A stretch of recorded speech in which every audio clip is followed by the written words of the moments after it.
ఓం శ్రీ మహాగణాధిపతి నమః. శ్రీ గురుభ్యో నమః. 2026 నూతన సంవత్సరం మిథున రాశి వారికి ఎలా ఉండబోతోంది, మరి వారికి ఏ నెలలు వాళ్ళకు అనుకూలంగా ఉండబోతున్నాయి, మరి మేము చెప్పేది మీరు పూర్తిగా వినండి.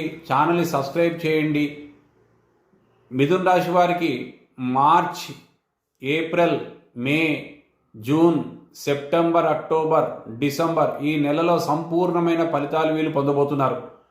అంటే ఎలాంటంటే వ్యాపారస్తులకు చాలా చక్కటి అనుకూలమైన కాలము, ప్రొఫెషన్ కెరీర్ పరంగా అద్భుతమైన యుగకాలము, చేస్తున్న పని చోట ప్రశంసల జల్లు కురుస్తుంది. కృషితో నాసి దుర్భిక్షం అన్నట్టు విద్యార్థులు ఉన్నతమైన స్థాయిని పొందుతారు. విదేశాల్లో వెళ్ళే వాళ్లకు చక్కటి అవకాశము, చిరు వ్యాపారులకు చక్కటి అవకాశము, వ్యాపారం స్థిరపడుతుంది. మరి మిగతా నెలలో ఎలా ఉంటుందంటే గనక చేసే ప్రతి పని ఆచితూచి వేయాలి. ఆరోగ్యం మిశ్రమంగా ఉంటుంది. కుటుంబంలో చిన్న చిన్న వివాదాలు ఏర్పడే అవకాశాలని తగు జాగ్రత్త తీసుకోవాలని సూచిస్తున్నాము.